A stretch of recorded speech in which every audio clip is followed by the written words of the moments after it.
Et me revoilà encore pour d'autres vidéos. L'introduction fatale. Bon, passons aux choses sérieuses. Comme je disais dans ma dernière vidéo là, juste avant celle-là, moi ce que je vous rends compte, il y a toujours une continuité logique. Après, je ne cherche pas à prouver que le monde est en l'envers. De toutes les façons, tous les gens qui réfléchissent avec leur tête savent qu'on est dans des choses complètement contraires à la réalité. Par contre, je suis sûr et certain de quelque chose, qui est que plus on avance dans le temps, plus on inverse les choses, plus on tue l'humain. Si vous voyez bien ce que je veux dire.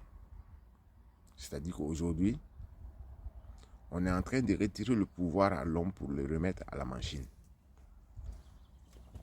Et cela a commencé depuis l'industrialisation du monde soi-disant moderne. C'est quoi la modernité? La modernité, dans une vraie définition, c'est une évolution. Et même dans ce sens réel de ce que je vais vous dire, c'est que notre évolution est une vraie régression. À l'endroit, l'évolution, c'est quelque chose qui avance dans le bon sens. Sauf qu'on est dans un monde aujourd'hui où on nous dit qu'on est en train d'évoluer. Mais si vous remarquez réellement ce qui se passe, ça veut dire qu'on est en train de régresser. C'est une vraie régression généralisée.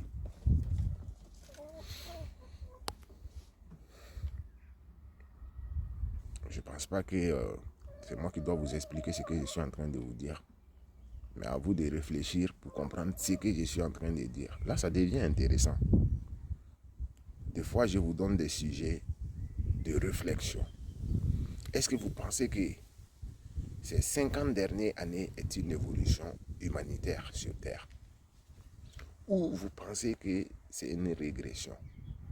Malgré toutes les technologies qu'on a, malgré toutes les nouveautés de création, moi je ne pense pas qu'on est en train d'évoluer. Je trouve qu'on est en train de régresser. La vraie évolution serait humaine. Que nous, notre évolution actuelle, dans l'endroit, c'est de tuer l'humain. On va garder que des hommes qui n'ont aucune humanité. D'où une fois j'ai dit dans une certaine vidéo que en fait, c'est vrai qu'on dit pauvre et riche. Et dans la Bible, c'est marqué que la pauvreté est une bonne chose. Mais cette pauvreté qui est définie dans la Bible, ça veut dire que être pauvre de physique est une bonne chose. Mais être riche intérieurement est plus une très bonne évolution. Je m'explique. C'est-à-dire que si l'enfer existe réellement, d'où chose que je ne crois pas moi, je ne pense pas que le Dieu, le vrai Dieu, qui n'est pas dans les Bibles ni dans les Corans, ne fera pas ça. Il ne va pas créer l'être humain pour décider de lui foutre dans un feu. Ni dans le paradis, ni dans l'enfer. C'est pas lui, il n'est pas responsable de ça. Nous les humains, c'est nos propres actes qui vont nous amener dans le néant ou dans la lumière. Pour moi, il y a du néant et il y a la lumière. Le néant, c'est le mal. Et la lumière, c'est le bien. Donc si on prend cette définition que je vous explique, ça veut dire que le paradis, symboliquement, signifierait le bien. Et l'enfer signifierait le mal. comme je vous ai dit, c'est ces deux positifs et négatifs qui fait que tout vit. Tout est énergie. Nous-mêmes, les humains, on est de l'énergie. La terre, c'est une énergie. Les étoiles, c'est une énergie. L'eau même, c'est une énergie. Donc, s'il y a des moments, on parle d'enfer et de paradis, c'est le bien et le mal. Mais ce n'est pas deux mecs là, pétos là, qui ont la tête pétée de mal ou de bien, qui vont t'ouvrir une porte dans laquelle tu vas rentrer et puis on va te foutre dans le feu et puis tu vas brûler et puis tu vas cramer parce que tu as fait n'importe quoi. De ma propre réflexion, cela n'existe pas. Et l'enfer, c'est sur terre. Le paradis, c'est sur terre. Parce que c'est sur terre, il y a le bien et le mal qui se combattent depuis des milliards d'années.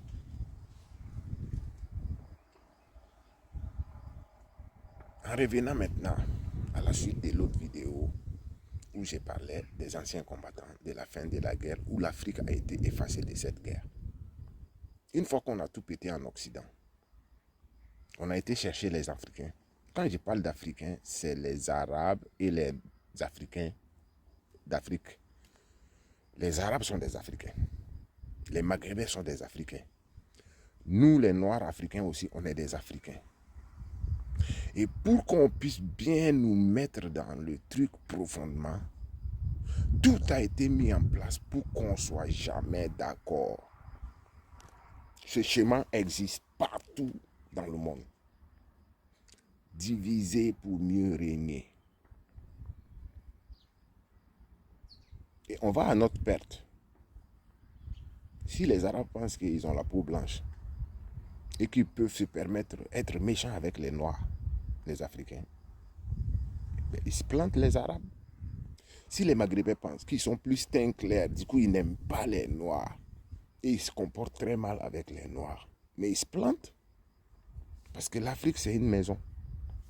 Et si on est tous dans la même maison et qu'au final on pense qu'on est dans des chambres différentes, du coup ça fait qu'on est différent alors qu'on est dans la même maison, trouvez logique, vous trouvez la logique dans ce que je vais vous dire. Continuons sur nos moutons. Une fois qu'on a tout pété en Occident, après l'hypocrisie totale de l'après-guerre, l'effacement total de cette même guerre, qui est-ce qui sont ceux qu'on a été regroupés encore pour venir reconstruire le pays pendant qu'il y a des Blancs qui sont là? On a été chercher encore des Africains, des Maghrébins, des Africains, des enfants de ceux qui ont fait la guerre, qui n'ont eu aucune reconnaissance, qui n'ont même pas touché leur retraite ni leurs droits. C'est ces enfants-là qu'on a ramenés encore pour reconstruire la France, pour reconstruire l'Europe. En Allemagne, partout où ça a été pété, c'est encore les étrangers qu'on a été chercher pour venir reconstruire tout. 93. C'est une histoire. Et qui sont ceux qu'on appelle aujourd'hui immigrés? C'est encore les descendants de ceux qui ont fait la guerre. C'est les descendants de ceux qui sont venus tout reconstruire, qu'on a regroupés dans des pactos où il ne faut pas qu'ils se mélangent avec les autres. Donc, l'ingratitude, elle est européenne. Le non-reconnaissance des valeurs, elle est européenne. Moi, je vous assure que sur la terre aujourd'hui, si tu retires l'Occident, le monde serait un paradis. C'est les Occidentaux qui vont foutre la merde partout. Ils ont foutu le bazar partout. Quand je parle des Occidentaux, je ne parle pas des Européens qui sont des civils comme nous en Afrique. C'est les dirigeants, c'est la force occulte qui dirige l'Occident, qui fout le bazar partout où ils passent, ils foutent le bazar.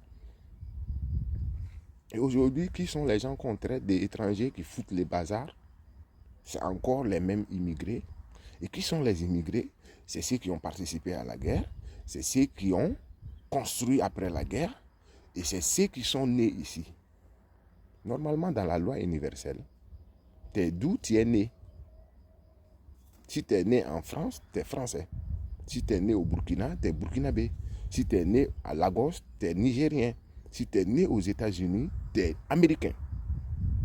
Et même ces droits universels ont été bafoués pour nous rendre dans une régression totale, spirituellement, mentalement, psychologiquement et physiquement.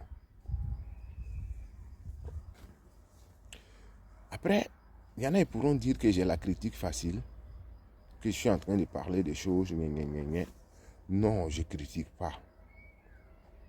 J'essaie de vous dire que tout est en l'envers. Tout est en l'envers comment? Même la colonisation, c'est les colons qui ont bougé de chez eux, qui sont partis foutre le bazar chez les autres, qui ont pris les terres des autres pour dire que c'est à eux, qui ont fait des milliards de pillages, de gaspillages, de crimes contre l'humanité. Et quand ils ont décidé de décoloniser, ils ont demandé à ce qu'on les rembourse ce qu'ils ont fait alors qu'ils ont foutu que le bazar. Ils n'ont rien fait de bien, ils ont fait que du pillage. Aucune reconnaissance. Et c'est toujours pas leur faute, c'est toujours la faute de ceux qui se font enculer. C'est à l'envers. Quand on a fait l'abolition de l'esclavage, les gens qui avaient des esclaves, ça veut dire qu'ils avaient un manque à gagner. On les a dédommagés. Alors que c'est eux qui ont fait des dingueries. Franchement, moi ça me fait rire quand je pense que je suis connecté à toutes ces choses-là dans ma tête, au fond de moi. Après, je ne rencontre pas des conneries. Il y a des suites de tout ça là que vous pouvez retrouver vous-même si vous aimez chercher des histoires. Il y a des vraies sources que vous pouvez trouver pour réécouter tout ce que je vous dis, rencontré par d'autres personnes dans une réalité certaine. L'ingratitude est blanc. C'est pas noir. Après, moi, je ne pense pas que l'Africain est bête. Mais l'Africain, c'est l'être humain le plus frais. C'est l'être humain qui sait pardonner. L'Africain, le problème de l'Africain, c'est qu'il ne va pas foutre le bazar chez les autres. Nous, on fout le bazar entre nous. Ouais. Un Africain est capable d'empoisonner un autre Africain juste par jalousie. C'est humain. Après, on ne peut rien contre ça. C'est l'homme qui est comme ça. Entre le bien et le mal, si le mal domine, ben, le gars il fera des dingueries dans le mal. Et si le bien domine, il fera du bien dans le bien. Mais l'Occident, avec sa civilisation, avec son évolution des temps modernes, est dans une régression totale humaine. Même en France, même en Allemagne, même en Belgique aujourd'hui, on n'est que des chiffres. Si tu es le numéro 1 et qu'à un moment donné, ce que tu donnes ne convient plus, ben le numéro 2 il devient numéro 1 et toi, on te dégage à 0. Dites-moi ce que vous en pensez. En tout cas, j'essaie de parler dans tous les sens. Moi, je comprends moi-même ce que je vous explique et que je tiens une ligne conductive de directionnelle. Et le 93 est une histoire qui relaterait tout ce que je viens de vous dire, qui est une continuité totale du non-respect des droits de l'homme. C'est les Blancs qui ont créé les droits de l'homme, mais pour eux, pas pour tout le monde. Quand tu es noir, tu es arabe, tu es indien, tu es machin, ceci, tu ne fais pas partie des droits. Et ils ont les droits de faire tout ce qu'ils veulent. Donc, inverser des fois ce qu'on vous fait croire pour comprendre la vérité dans ce qui est réellement au fond dans la vérité. À très bientôt pour d'autres histoires. Et si tout ça là, ça vous parle, vous pouvez me donner des sujets à l'endroit où vous voulez que je trouve l'inverse. Ou soit vous me donnez des sujets à l'envers et puis je vous trouve l'endroit. Et même des fois aussi vos problèmes. Si tu as une situation que tu ne comprends pas comment gérer, mets le bon sens en l'envers et tu trouveras le bon sens du contraire. Sinon, tu m'envoies un petit message ou un petit vocal. Je pense que je pourrais ouvrir aussi mon canal pour qu'on puisse faire ça ensemble. Pour le moment, je vous prouve ce que je vois, ce que je comprends.